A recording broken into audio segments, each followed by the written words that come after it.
Grupo Marcos, eu sou o Carlos Luiz. Oi, gente, eu sou a Vitória. Hoje nós vamos iniciar a segunda edição, a segunda temporada, o segundo momento, o segundo passo do nosso curso Educação Espírita, um convite à juventude.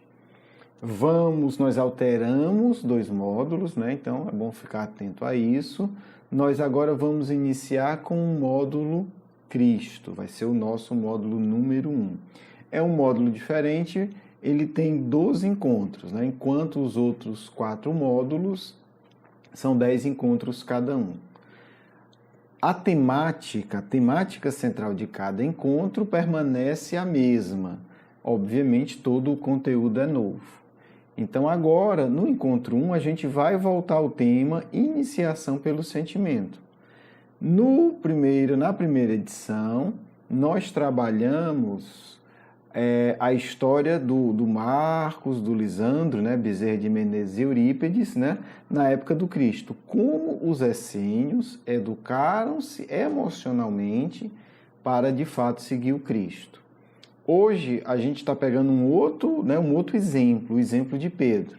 Né? A preparação de Pedro foi um tanto diferente. Quando o Lisandro e o Marcos encontram o Cristo e os outros essênios, eles já são espíritos preparados, eles já são espíritos lúcidos, eles já são espíritos evoluídos.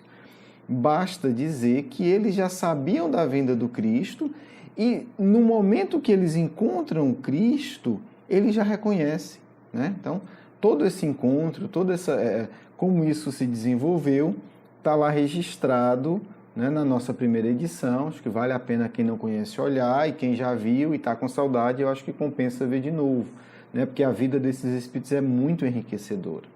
Então, fica aí a sugestão, né? E agora a gente vai dar um segundo passo para ver um outro exemplo. No caso de Pedro é diferente. Pedro não é um espírito, nesse momento que eu estou falando, né, e assim, não vou entrar no mérito de quem é mais evoluído, porque são 2000 anos de processo e tudo pode acontecer aí, mas no momento em que o Cristo está no mundo, é muito claro que Lisandro é muito mais maduro emocionalmente do que Pedro. É claro que Marcos, mesmo sendo jovem, é muito mais maduro do que Pedro. Só estou comparando porque foi o nosso encontro 1, certo? Mas Pedro vai crescer muito nesse período, né? E é isso que a gente vai estudar. Talvez seja até mais interessante para a gente, porque a gente vai estudar aqui momentos da vida de um espírito, de uma mesma encarnação, em que ele muda em profundidade graças à sua devoção a Jesus, né? Pedro tinha muitos defeitos, conflitos, mas uma coisa é muito clara na personalidade de Pedro, o apóstolo: a devoção que ele tem ao Cristo, né? A amizade profunda que Pedro dedica a Jesus de Nazaré. Isso é inquestionável. Tem todos os momentos de fraqueza, de confusão, de não entender o que Jesus está dizendo. É muito aquela coisa assim, eu nem sei, não entendo direito o que você diz, mas eu sou seu amigo e eu estou com você. Né? O Pedro é muito essa personalidade. Esse negócio eu não sei o que não, mas a gente é amigo, estamos juntos. Então, o Pedro é muito isso, essa dedicação, essa amizade, né? Eu acho que talvez o que mais exprime é uma amizade inabalável. Eu não sei o que vai acontecer, mas eu sou seu amigo. Então, vamos lá. A gente começa com Pedro já maduro, né? Emocionalmente maduro, também já um idoso, já um ancião, né? Para usar a linguagem da época. Jesus já tinha sido crucificado, eles estavam sofrendo talvez a pior perseguição, né, que os cristãos sofreram nesse período específico, né, que os apóstolos sofreram. E essa perseguição foi desenvolvida por Saulo, né, uma figura mais eminente do Sinédrio, uma autoridade judaica, né, não esquecendo que na época a autoridade religiosa estava ligada à autoridade policial, certo? Então, é uma perseguição policial. Cristãos são presos, amarrados, torturados, chicoteados, arrancado unha, espancados, etc, etc. Então, não é só uma polêmica religiosa teórica. Ok, e quem está desenvolvendo isso é Saulo, né? Nesse processo, Estevão já tinha sido condenado à morte e apedrejado por ordem de Saulo. E Saulo estava perseguindo toda a comunidade cristã. Essa é a situação. Então está lá, nesse clima, mas Pedro e João, como todos os cristãos, né, hoje é a mesma coisa, não devem interromper suas atividades por conta das dificuldades, eles continuavam o trabalho. Né, enquanto, né, aquela história, enquanto estiver encarnado, eu estou fazendo a minha parte. Cuidando dos enfermos, falando do evangelho, curando, aplicando passe, doando alimento, ouvindo, enfim, todas as atividades, né, afins com o Cristo. E eles estão lá e chega, né, uma pessoa que trabalhava lá, que participava do grupo, Pedro está conversando com o João e ele chega lá assustado e diz, olha, Saulo está lá na porta dizendo que se converteu ao cristianismo, pedindo para entrar, pedindo para conversar com vocês. Emmanuel narra que a notícia caiu, né, ali entre João e Pedro como uma bomba. Você imagina, o sujeito tinha acabado de matar um dos seus melhores amigos. Pedro tinha sido levado ao sinédrio, espancado e levado à açoite, João também, e centenas de outras pessoas, gente. Foi uma verdadeira ação terrorista, para usar a linguagem de hoje.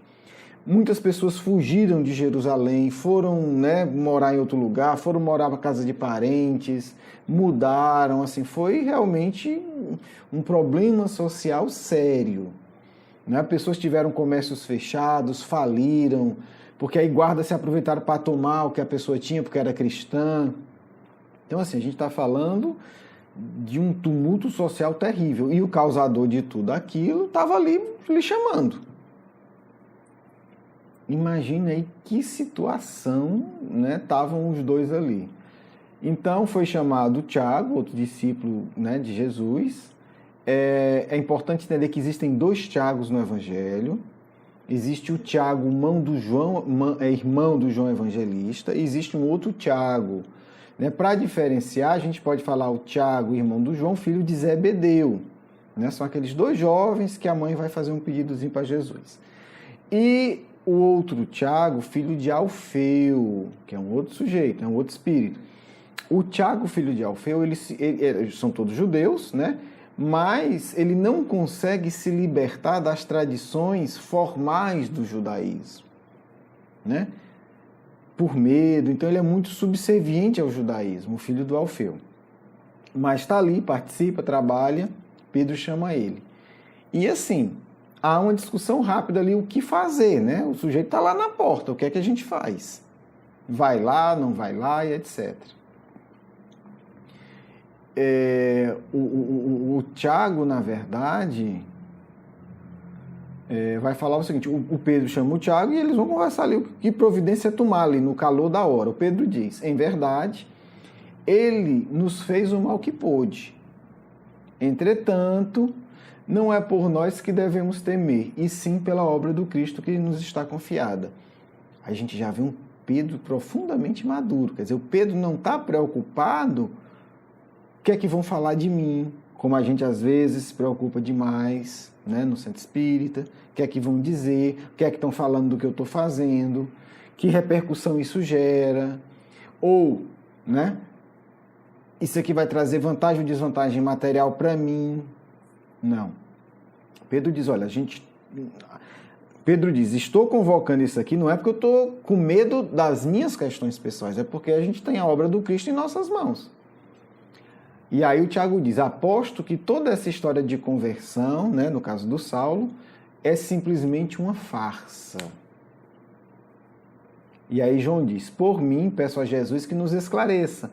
Embora me recorde... Olha que é até engraçado, né, gente? Não é engraçado, mas é.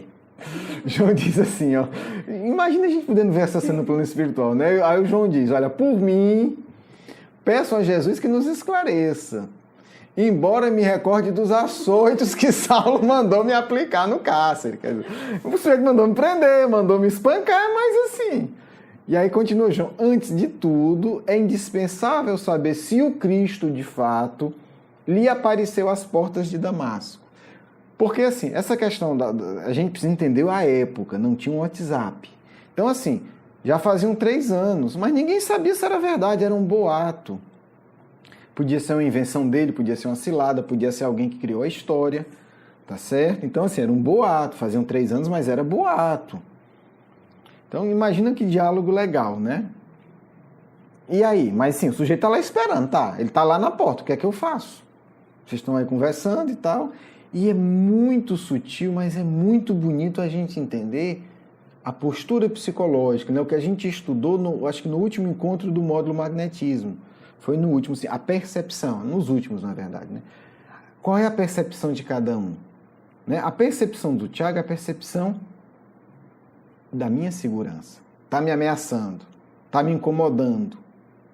A percepção de Pedro é cuidado com a obra do Cristo. A percepção de João é o que é que o Cristo quer que a gente faça. Porque se o Cristo apareceu para ele, então aí já mudou a história, porque eu estou aqui para servir o Cristo. Então são percepções, né? Os 3 estão conversando. E o sujeito lá esperando, tá, mas e aí? O que é que eu tinha? Que vocês estão aí falando de Jesus e tal, mas tá. O sujeito está lá na porta, está lá em pé, está com a cara de cansado, está sofrido, né? O que é que eu faço? E aí, assim, o Pedro, né, respondendo a João, o João diz, eu quero saber se o Cristo realmente apareceu para ele, né? Qual é a orientação do mais alto? E aí o Pedro continua essa conversa dos 3. Mas como saber? E aí o Pedro responde a própria pergunta. O nosso material de reconhecimento é o próprio Saulo. Gente, é a postura de todo espírito maduro, é a mesma postura de Kardec. Ah, como é que sabe se é um espírito? Ah, assinou que era um espírito tal, é ou não é? Gente, o material de reconhecimento da assinatura é o próprio conteúdo da mensagem, não tem outra coisa. Né? Aí continua Pedro. Saulo é o campo que revelará ou não a planta sagrada do Mestre. A meu ver, tendo de zelar por um patrimônio que não nos pertence, dizendo Pedro, somos obrigados a proceder como aconselha a prudência humana. Né? Então, olha a maturidade desse espírito. Né? E aí, entenda, é muito fácil a gente estar aqui lendo e comentando. Né? Difícil é ter alguém aqui na minha porta que já matou uma pessoa que eu gosto muito querendo conversar comigo. E com a autoridade de me matar. É outra, né? É outra. Então, assim, aí a gente vê a maturidade que o Pedro atingiu.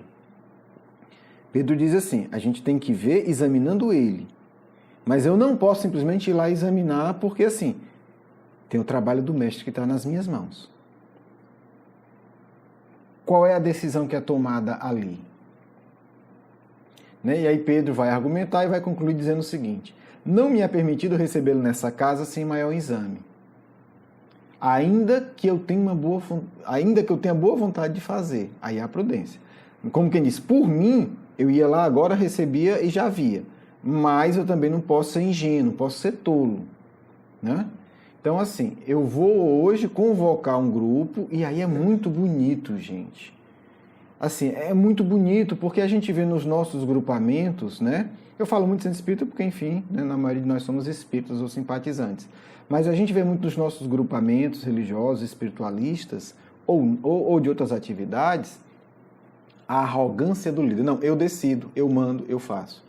Pedro, que foi autorizado pelo Cristo para ser o coordenador do grupo, né, tem a plena consciência que o trabalho não é dele. Como que diz? Como o trabalho não é meu, né, como que diz? Se fosse só por mim, eu mandava ele entrar e conversava. Como que diz? Se eu estivesse na minha casa e fosse assunto meu, eu resolvia agora. Mas eu não moro aqui e não estou atuando aqui como um assunto privado. Eu estou lidando com a obra do mestre. Então, assim, vou marcar uma reunião hoje à noite com as principais responsáveis e a gente vai discutir o assunto. Essa é minha opinião pessoal, mas não se trata apenas de uma opinião pessoal. Se trata da obra do Cristo. Tá certo? E aí eu vou ouvir todo mundo, vamos coordenar os nossos pensamentos e aí a decisão vai ser tomada. Né? E aí ele comenta, quero que todos cooperem comigo nas decisões a tomar, pois de mim mesmo não quero parecer nem justo, né, simplesmente expulsando ele, e nem imprevidente, expondo toda a obra. Ok, e aí ele responde, né, para o sujeito que estava até agora em pé, esperando o Prócoro lá, diz assim, Prócoro, vai lá e diz que eu estou com atividades urgentes e que depois, né, a gente procura ele.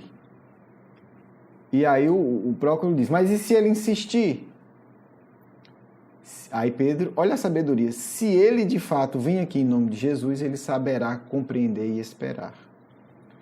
Olha, não é que sutileza, parece um diálogo simples, mas é uma postura de alguém que já atingiu uma profunda maturidade. Porque Pedro aprendeu com Jesus a esperar, porque Pedro era profundamente impaciente, né? Nervoso, tenso. Então ele diz, olha, eu aprendi. Então se ele está falando em nome de Jesus, ele vai se submeter ao processo de autoeducação. Não se trata de capricho de ninguém.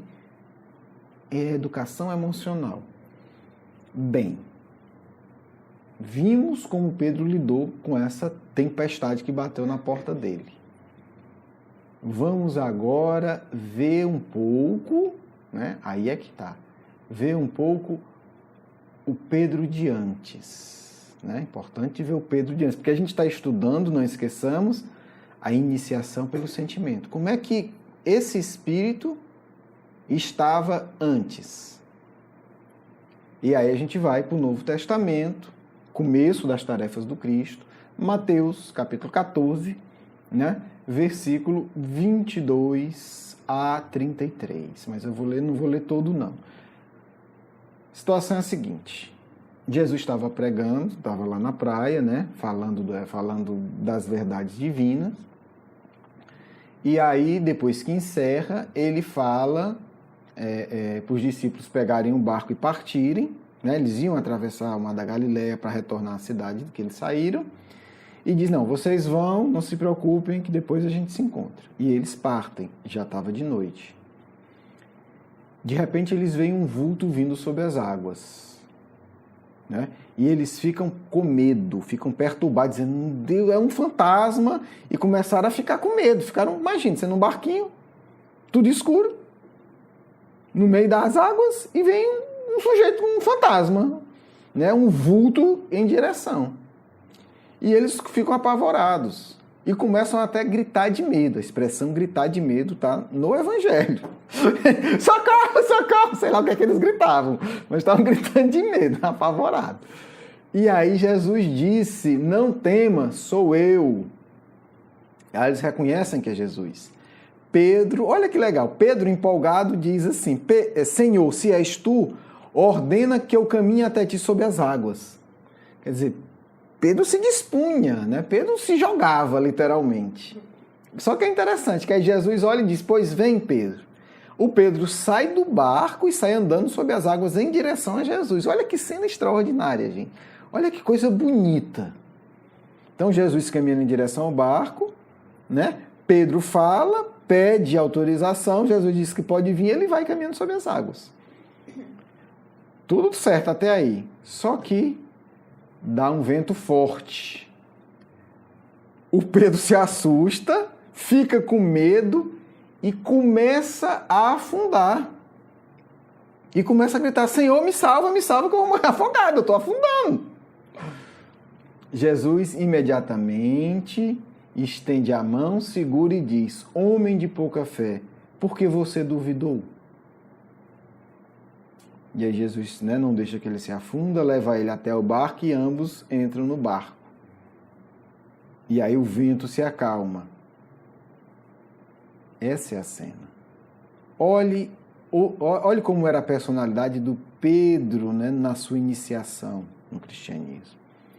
Ele tinha coragem, ele confiava, mas também ele tinha muito medo. Né? Se a gente quiser comparar, se fosse o mesmo Pedro quando Saulo bateu a porta, provavelmente ele teria mandado entrar e depois teria se arrependido.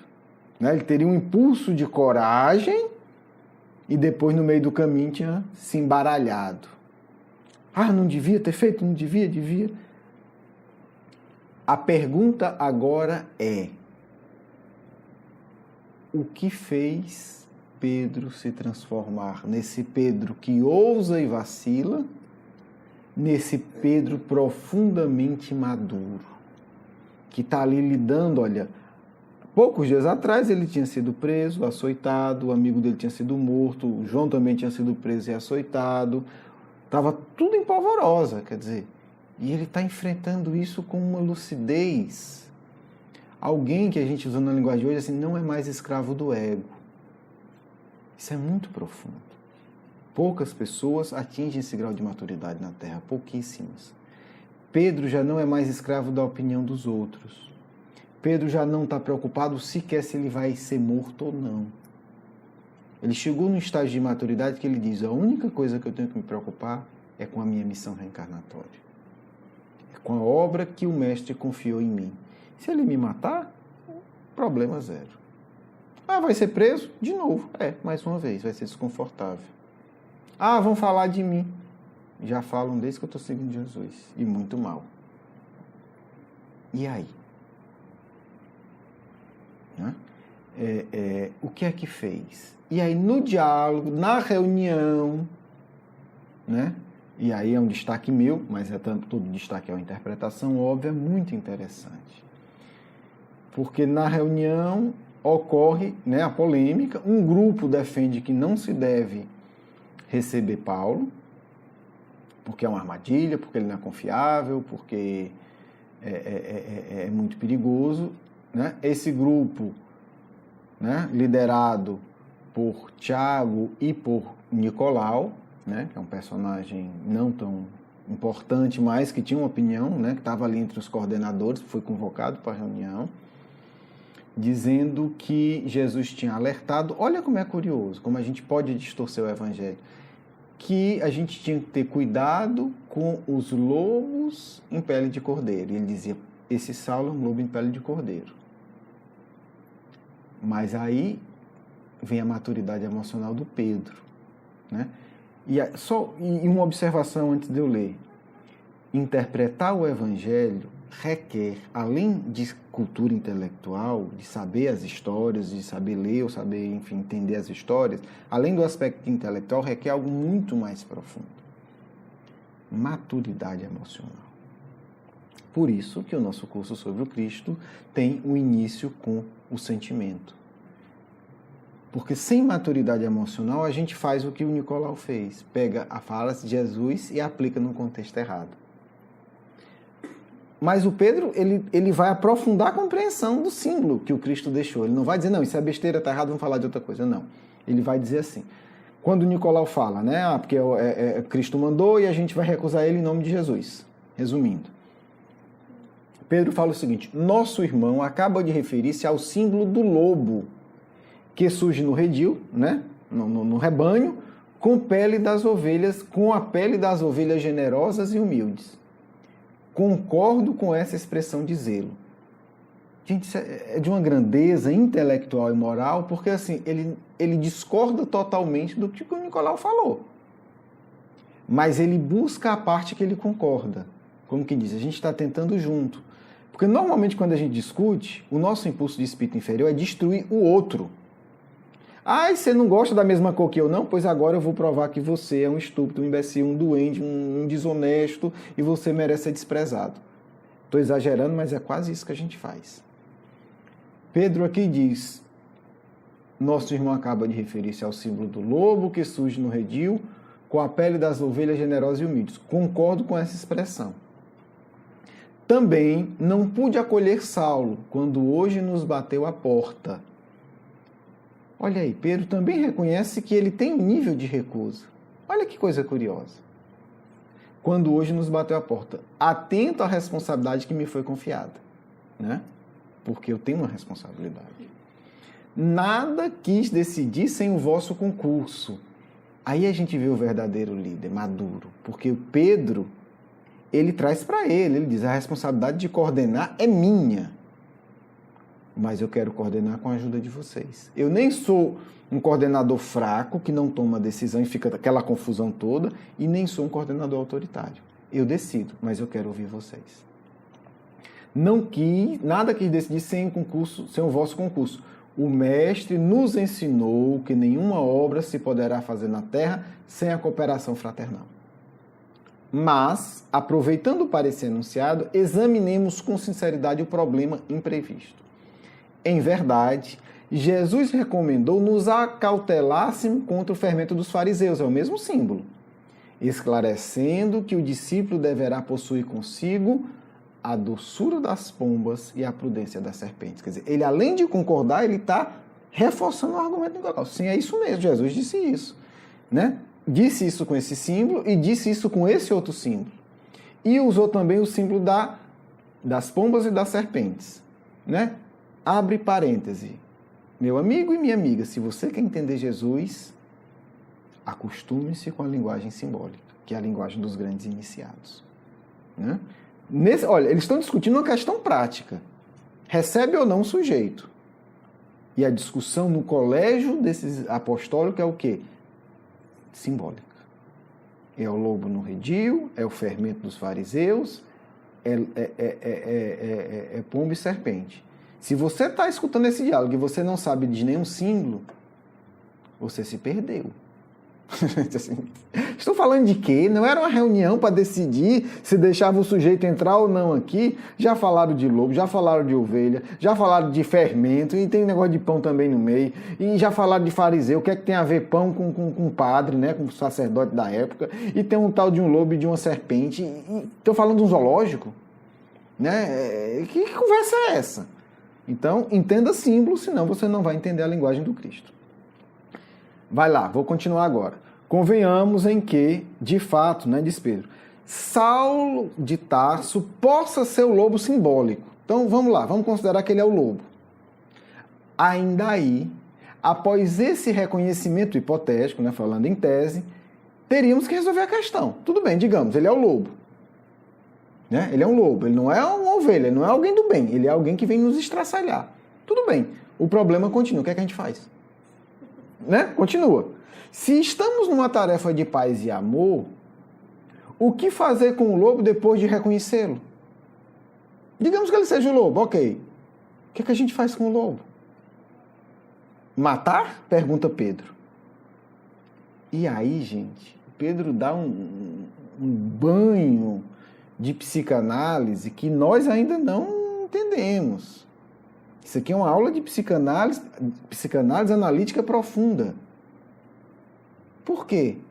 Porque o lobo é a sombra do conceito que o Jung aprendeu também com as culturas antigas.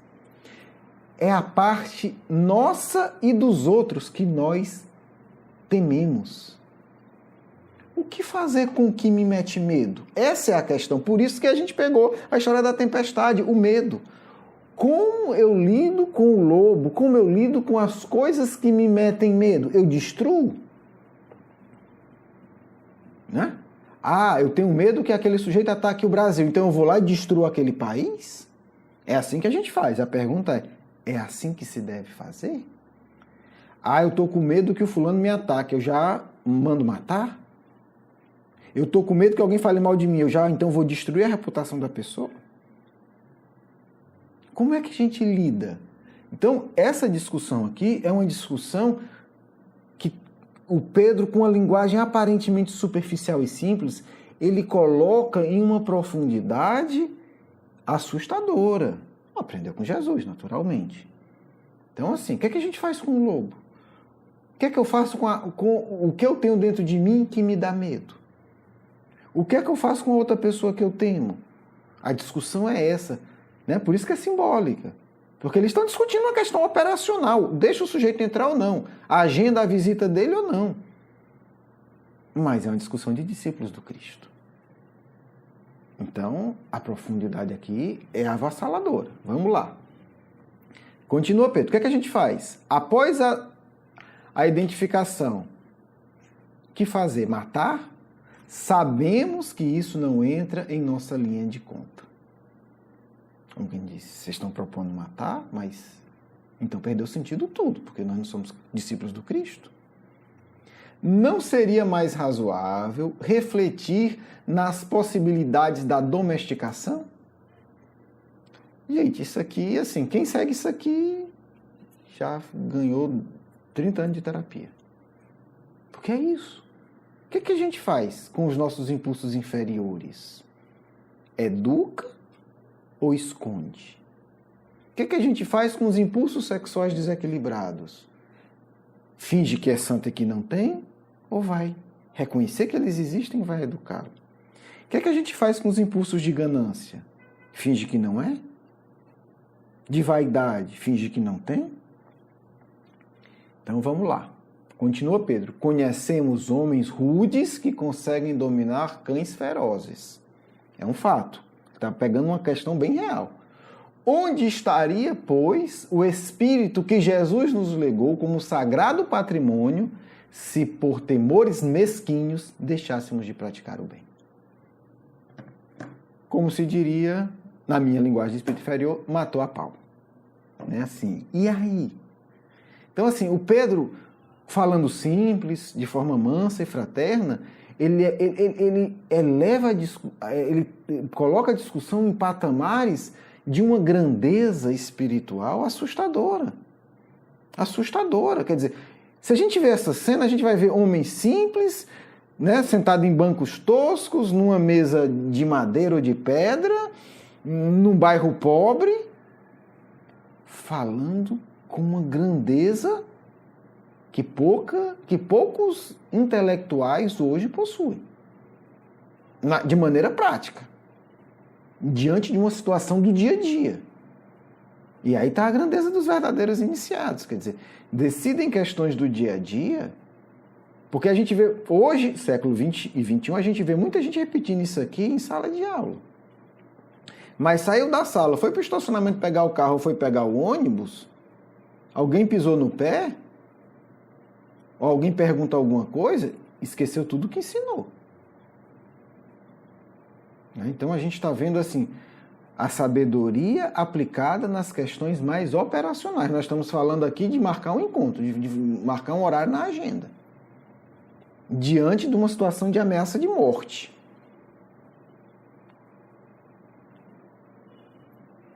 Como é que Pedro aprendeu isso? Né? Agora vamos para a questão. E aí? Aquele sujeito que tinha medo, que era impaciente, nervoso, que afundou na hora do testemunho da tempestade, como é que ele aprendeu isso? Ok, ele dá a pista, ele dá aqui a dica nessa própria conversa, está no livro Paulo e Estevão. O que é que eu entendi aqui? Vamos lá, eu vou ler só mais um trecho que a gente já tem que encerrar. Amigos, antes da enunciação de qualquer ponto de vista, é outra frase de Pedro que eu quero pegar para mim mostrar como é que eu entendi. Conviria refletirmos na bondade infinita do Mestre. Se toda decisão que a gente fosse tomar, a gente antes pensasse na bondade de Jesus conosco, né, já muda o quadro vibratório. Nos trabalhos de minha vida, anteriores ao Pentecostes, outro dia a gente vai trabalhar só o Pentecostes, antes desse momento de profunda transformação, porque assim, a transformação não é em um dia. A gente pode ter num dia um ponto de culminância, tá certo? Não tem mágica. Você pode trabalhar 20 anos numa questão e naquele dia você supera. Mas é a superação. Sem os 20 anos de trabalho anterior, você não chega naquele ponto, certo? Confesso que as faltas de toda sorte apareceram no meu caminho de homem frágil e pecador. Vamos ficar aí, homem frágil e pecador. Não hesitava em apedrejar os mais infelizes, e cheguei mesmo a advertir o Cristo para fazê-lo. Como sabeis, fui dos que negaram o Senhor na hora extrema. E aí eu encerro aqui, eu acho que está tudo dito. Por que é que Pedro se fez tão grande? Porque com tudo, ele teve uma lucidez que hoje é fácil de entender, mas ainda continua muito difícil de manter. Pedro manteve a autoconsciência de ser um homem frágil. Pedro assumia publicamente os seus erros. Então, a sinceridade de Pedro foi o que permitiu ele viver uma transformação profunda. Porque quando a gente esconde nossa fragilidade, nós não nos educamos. Nós não permitimos que o Cristo nos ilumine. Então, essa postura de Pedro, que inclusive é uma postura comum em todo o Evangelho, né? O Novo Testamento mesmo. Pedro sempre dizia, eu neguei Jesus. Né? Imagine você ser o presidente de um centro espírita famoso e constantemente você está comentando isso, não, mas eu, naquele momento, eu fiz um negócio desonesto e vendi uma parte do centro espírita por ganância. Eu traí a minha esposa, então eu não posso estar condenando ninguém. Eu fui adúltero por 6 meses. E você trazer isso nas reuniões a público e assumir. Não, eu, por inveja, tinha um grupo mediúnico aqui e eu desfiz o grupo mediúnico e depois eu me dei conta que era inveja dos médiuns. Imagina. Então, é essa sinceridade de assim, eu sou frágil. Né? Então, Pedro é o oposto daquela postura, eu sou autoridade, eu que mando, eu que sei, é do meu jeito, eu não erro, eu estou aqui para julgar. Então, Pedro precisa fibra espiritual para isso, né? Porque você imagina Pedro sendo líder dos cristãos, tendo negado Jesus. Ele poderia, inclusive, ter escondido isso. Não, apague isso do Evangelho. Não quero que se comente esse assunto. É falta de caridade comigo ficar comentando esse assunto. Mas não, ele trazia. Na hora de avaliar outra pessoa, ele começava dizendo, vamos lembrar que eu fiz isso. Agora vamos avaliar essa pessoa. Né? Imagine, se está avaliando uma pessoa no centro espírita, criou um problema, você é dirigente, você tem que dar conta, não tem que fugir. Mas você começa a reunião dizendo, gente, vamos avaliar fulano que cometeu esse erro. Mas eu preciso lembrar que eu já cometi esse erro também. Agora vamos ao caso. É outro clima, né, gente? Não precisa dizer. Bem, meus amigos, iniciamos, né? Graças a Deus, com o amparo dos amigos espirituais, conseguimos realizar essa atividade, né? Quero agradecer você agora que há um ano tem partilhado conosco essa caminhada, mas também é muito bem-vindo quem está começando agora, né? Peço que fique atento, né? Nosso compromisso é toda semana ter esse momento de reflexão. Que Jesus nos abençoe e que esses exemplos possam invadir os nossos corações e nos tornar melhores. Vamos agora para a nossa segunda parte, né? O diálogo com os amigos espirituais. Paz e alegria em vossos corações. Que o Cristo possa, nesse instante, nos envolver a todos. Nós, discípulos imperfeitos e infiéis, que ainda tantas vezes recuamos diante das tarefas a serem realizadas, possa o Mestre, apiedando-se de nossa fraqueza e de nossa pequenez, nos inspirar, nos ensinar a trilhar o caminho da verdadeira abnegação, da doação plena e incondicional, da doação psíquica, emocional e social à sua obra, porque apenas quando assumirmos o compromisso inadiável de sermos reais discípulos de Jesus de Nazaré, encontraremos a verdadeira paz e a verdadeira sabedoria que o nosso coração tanto anseia e que estamos, infelizmente, adiando em séculos incontáveis, mas que devemos, inapelavelmente neste século, tomarmos a decisão que marcará o nosso destino espiritual agora e no futuro. Podemos iniciar. Muito obrigada pela sua presença hoje nesse encontro, amigo Caibá. Como primeira pergunta, poderia Pedro ter pedido uma orientação direta de Jesus sobre o que fazer no momento em que Saulo chegou à porta? Essa é a grande dúvida dos cristãos atuais, porque ainda não compreenderam que as respostas estão todas no Evangelho. Tendo o apóstolo atingido um grau de maturidade espiritual, não necessitava indagar o mestre sobre questões operacionais. Esse é o desafio de todos os dirigentes espíritas do século XXI.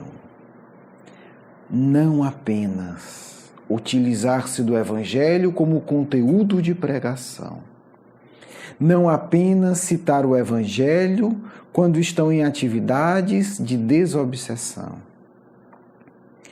Esse é o desafio. Aplicar o Evangelho em suas decisões cotidianas e diárias. Isso entendeu Pedro. Por isso sequer cogita em uma orientação direta, porque o mestre já o havia advertido. É necessário que você coma da minha carne e beba do meu sangue. Tendo passado por essa lição, sabia o apóstolo sincero que o Evangelho teria que estar em cada ato de sua vida e que, portanto, se tornava inexequível a prática de uma consulta direta ao Mestre para cada ação, porque ele aprendeu que, ao responder à indagação de cada enfermo, que eu buscava pedindo orientação, enfermo do corpo e da alma, ele antes teria que se indagar. Que símbolo do Evangelho responde a essa questão? E aí traduzir na linguagem que o necessitado que estava à sua frente pudesse entender. Porque também agia assim com ele mesmo. Ao lidar com seus impulsos, considerava-se também um necessitado e indagava: que símbolo do Evangelho orienta-me nessa questão? Portanto, minha amiga, não se trata do verdadeiro cristão em sempre buscar orientações diretas, mas, principalmente, perguntar: como aplico o Evangelho nesse caso? Mas, para isso, Pedro necessitou preparar-se.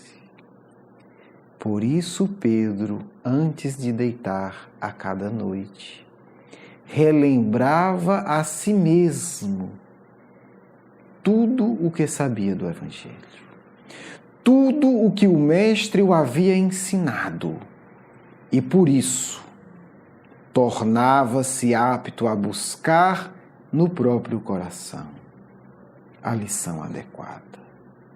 Mas, quando não temos indivíduos que possuem uma cultura do Evangelho suficiente e viva dentro de si, como poderemos inspirá-los? O caminho do crescimento espiritual é um caminho de autonomia. Primeiro, a orientação direta, depois, a orientação intuitiva. Depois a iluminação, minha amiga. É necessário saber em que passo estás. E muitos espíritas estão no passo da acomodação. Querem que os espíritos respondam tudo e não investem na sua cultura evangélica. É errado. É necessário ter uma compreensão profunda do Evangelho para que os amigos espirituais possam intuir a aplicação necessária. Assim fez o Mestre com Pedro.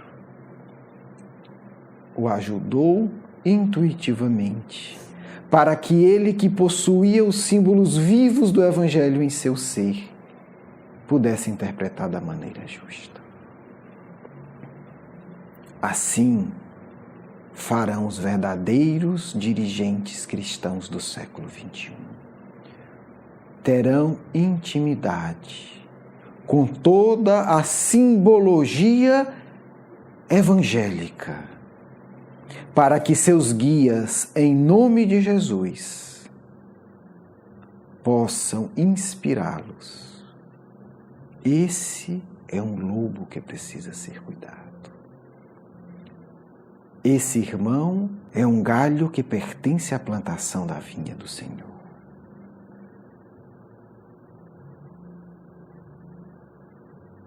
Cuidado. Isso é um fermento de fariseus.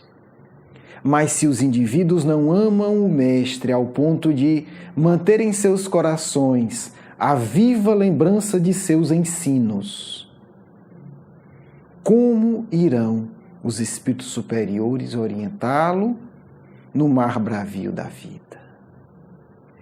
É necessário, para aqueles que amam o Senhor, terem clareza de seus símbolos em suas mentes e em seus corações, para que não se percam nas confusões do mundo, minha amiga.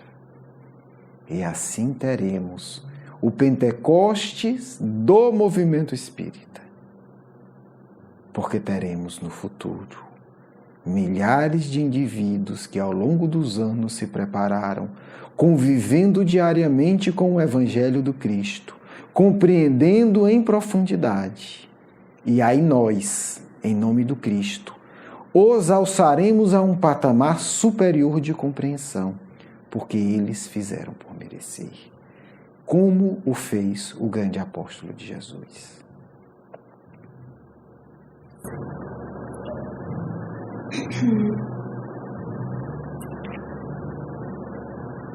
Então, diante da necessidade do espírita se aproximar dos símbolos do Evangelho, como fazer isso? Como sentir o Evangelho? Não só dos espíritas, minha amiga, de todos, como afirmei, que amam o Senhor. Todos. É preciso conhecer, é preciso amar, é preciso sentir, é preciso ler em voz alta as palavras do Mestre, num clima psíquico de devoção. Não se pode estudar as palavras do Senhor como quem se desincumbe de atividade formalista.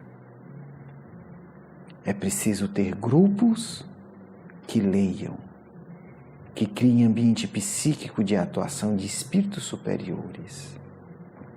E é preciso identificar-se com os símbolos do Evangelho. É preciso alimentar-se do Evangelho. É preciso comer a carne e beber o sangue do Senhor. E isso significa, minha amiga, ler, implicando-se, envolvendo-se na história. E se fosse eu no barco, que faria? E se fosse eu a mulher adúltera, como reagiria? E se fosse eu, o indivíduo na crucificação que negou o Mestre, como eu sentiria? Somente assim, esses símbolos serão vida e podereis conectar-se com os Espíritos do Senhor. Não há outro caminho. Certo. Como nós podemos vencer a nossa tendência em ignorar as nossas faltas e, assim como Pedro, crescermos espiritualmente? Colocar-se como uma ovelha necessitada do rebanho do Senhor. Os espíritas iludem-se, atribuindo-se uma estatura espiritual que não possuem e não colaboram com o Mestre. Apenas aqueles que reconhecem como fez Pedro as suas necessidades espirituais que as assume continuadamente. E eis aqui a minha sugestão prática: aceitar os defeitos, não com falsa humildade, com autodegradação, não com arrogância alucinada. Eu possuo esse defeito, mas o Senhor há de me ajudar e sustentar essa consciência ao longo dos anos. Possuo esse defeito, mas o Cristo não me expulsa de seu rebanho por eu carregar esse defeito. Ao contrário, Ele me enviará o remédio necessário, em forma de pessoas e circunstâncias, porque aquele que assim faz, recebe o remédio e pouco a pouco supera os obstáculos internos para que o Cristo viva em mais plenitude em seus corações. Orar e em oração assumir ao Cristo todos os defeitos.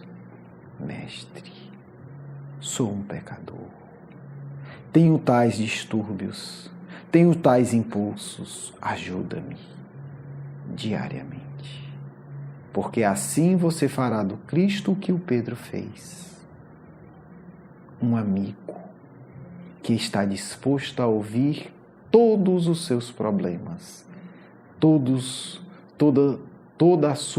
capaz de acolher toda a sua fraqueza e capaz de vos amar apesar de tudo. E talvez por todos os defeitos estender mão compassiva. Nunca se esquecer, quando Pedro afunda, o Mestre o reergue. Ficai com essa imagem.